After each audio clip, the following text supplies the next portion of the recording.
તો જય માતાજી મિત્રો, અમારા વિડીયોમાં ફરીથી એકવાર તમારું સ્વાગત છે. અને મિત્રો, આવા નવા વિડીયો જોવા માટે પહેલાં અમારી ચેનલને સબસ્ક્રાઈબ કરી લેજો, એટલે કે નવા વિડીયો તમારા સુધી પહેલાં પહોંચી જાય. અને બેલ આઇકન દબાવવાનું ભૂલતા નહીં, જેથી કરીને કોઈ બી નોટિફિકેશન અમારા વિડીયોની હોય એ પહેલાં તમારા સુધી પહોંચી જાય. તો ચાલો મિત્રો, આજના વિડીયોની અંદર આપણે જે તાંબા પિત્તળના લોટા હોય છે એના માટે આપણે ઘસ કરવું પડે છે, ઘણા બધા લિક્વિડ લાવવા પડે છે, અને તો પણ સારા નથી રહેતા. તો એના માટે આપણા ઘરે જ જે ગુજરાતીઓ આપણા દેશી ભાષામાં ગામડાની અંદર જે પ્રયોગ કરવા બધા એ જ વસ્તુનો આપણે ઉપયોગ તમને બતાવવાનો છે. અને આ વિડીયોને તમને ગમે તો વધુ લોકો સુધી શેર કરજો. અને વિડીયો સ્ટાર્ટ કરવાનો છે 2 મિનિટની અંદર. તો મિત્રો જુઓ, એ અંદર તાંબા પિત્તળના વાસણમાં ઘસ્યા વગર જ એકદમ મસ્ત ઉજળા થઈ જશે. આપણે હાથ પણ નહીં લગાવીએ તો પણ એકદમ મસ્ત થઈ જવાના છે. તો તમારી સામે જ અમે કરીને તમને આવી રીતે રિઝલ્ટ બતાવીશું. તો 100% કારગર ઉપાય તો તમે પણ કરજો. માતાજીના દશામાના એવા વ્રત આવે છે, શ્રાવણ મહિનો એવો આવે છે, તો તાંબા પિત્તળના વાસણની ખૂબ જ જરૂર હોય તમારા. અને ઘસવા પણ પડતા હોય છે. અચાનક બહુ ઘણા બધા વાસણો હોય તો વાર લાગતી હોય છે. એના માટે આ વિડીયો છે. તો ચાલો હવે વિડીયો સ્ટાર્ટ કરીએ. તો મિત્રો, આ જેવો છે આ તાંબાનો લોટો, એના આપણે તમારી નજરના સામે જ એકદમ ઉજળો મસ્ત કરીને બતાવશું. તો જોઈ શકો છો તમે. આ માટે જો આપણે પાણી લઈ લેવાનું છે, બરાબર? આવી રીતે પાણી લઈ દેવાનું છે આટલું. તો આપણે આટલું પાણી 2 ગ્લાસ જેટલું લેવાનું છે. એના અંદર આટલો સોડા નાખવાનો છે. જો આટલો સોડા નાખવાનો, 1 ચપટી જેટલો. અને પછી અંદર લીંબુ નીચોડવાનું છે આવી રીતે. તો એકદમ મસ્ત પાણી રેડી થઈ જશે. ઘરે તમે ઘસવા પણ નહીં પડે, મહેનત પણ બહુ નહીં પડે, ને એકદમ સરસ એવું લિક્વિડ તૈયાર થઈ જશે. તો તમે ગાળીને સાઈડમાં બાટલીની અંદર પણ આ વસ્તુ ભરી શકો છો. તો ઉપયોગ કરવાનું ભૂલતા નહીં. જુઓ, તમે લીંબુ થોડું વધારે નીચોડશો તો વધારે સારું રિઝલ્ટ મળશે. તો જુઓ, આ 1 લીંબુ આપણે નીચોવીશું, બરાબર? તો મિત્રો, એના અંદર થોડું મીઠું નાખવાનું છે. આટલું મીઠું નાખવાનું છે. પછી અંદર આ વસ્તુ નાખવાનું છે. જુઓ, આ આંબલી. તો મિત્રો, આંબલીને આપણે પલાળી દેવાની છે અંદર. આના અંદર આટલી આંબલી ઓછામાં ઓછી જોશે. જુઓ, બરાબર? તો આ લિક્વિડ બનાવવા માટે આંબલીનો ઉપયોગ આવી રીતે આપણે કરશું, બરાબર? તો આટલું આ પાણીને આપણે તૈયાર છે, જો આવી રીતે. અને હવે આપણે એના ગેસ ઉપર મૂકવાનું છે. તો ચાલો. તો જો મિત્રો, આપણે ગેસ ઉપર મૂકવાનું છે. તપેલી આવી રીતે મૂકશું અને આના બરાબર ઉકળવા દેવાનું. જ્યાં સુધી આમ ઉકાળો ના આવે ને ત્યાં સુધી લાવો.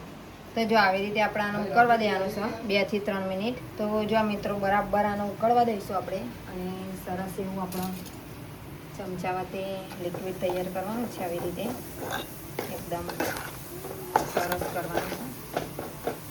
જુઓ,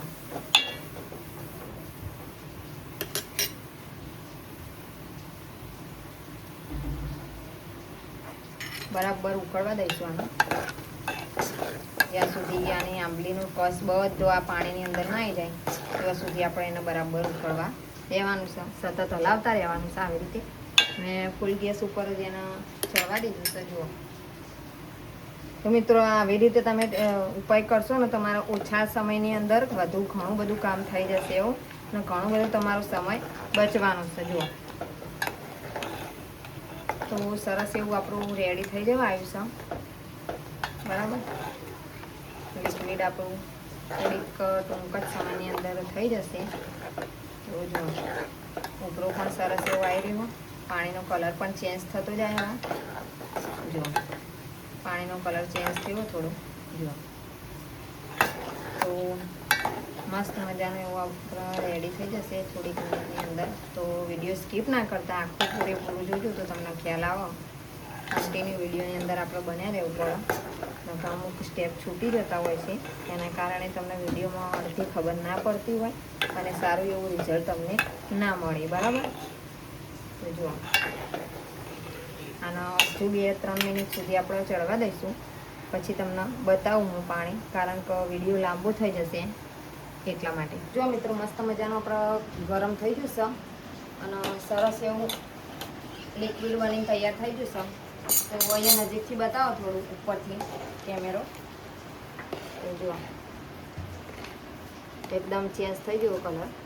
હવે આની અંદર આપણે જો તમને નાખીને બતાવીશું. આ લોટી બરાબર જ છે, કમ્પ્લીટ જો બરાબર.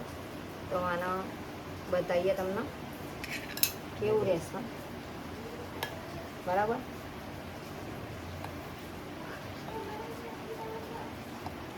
વગર ઘસ્યા વગર આપણો તાંબા પિત્તળના વાસણ ઉજળાને એકદમ મસ્ત બનાવી શકીએ છીએ જો બરાબર.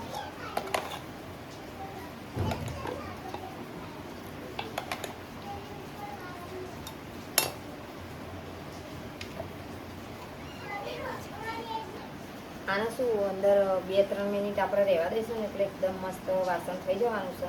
તો આને થોડી વાર આમનામ આપણે રવા દઈએ, પછી તમે જોજો વિડીયોની અંદર. તો જો મિત્રો આપણે સરસ મજાની એવી લોટી થોડીક વાર રહીને આપણે આવી રીતના કરકર કર્યું એટલે સરસ મજાની એવી લોટી રેડી થઈ જઈશે. જો મસ્ત ઘસાઈ. તો આ એ થોડી વાર આમ કરીને ઊંધો પલાળી રાખશું એટલે એ પણ થઈ જશે. તો જો મિત્રો અમારો વિડીયો ગમ્યો હોય તો લાઈક કરજો, કોમેન્ટ પણ કરજો અને આવા વિડીયો લોકોને શેર કરો. જેવા લોકોને ખબર ના હોય એટલા માટે કોઈને મહેનત ઓછી પડે બરાબર.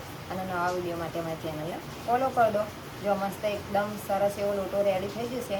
કોઈ પણ તમે તાંબા અથવા પિત્તળની વસ્તુ પણ ચમકાવી શકો આનાથી બરાબર. આમાં ખૂબ જ ઓછી મહેનત છે અને એકદમ સરસ એવા વાસણ આપણે રેડી થઈ જાય ને ચાંદીની જેમ ચમકવાના છે બરાબર, ઓછી મહેનતની અંદર. તો નવા વિડીયો સાથે મળશું હવે. ત્યાં સુધી આવજો. Bye bye. જય માતાજી, જય શ્રી કૃષ્ણ.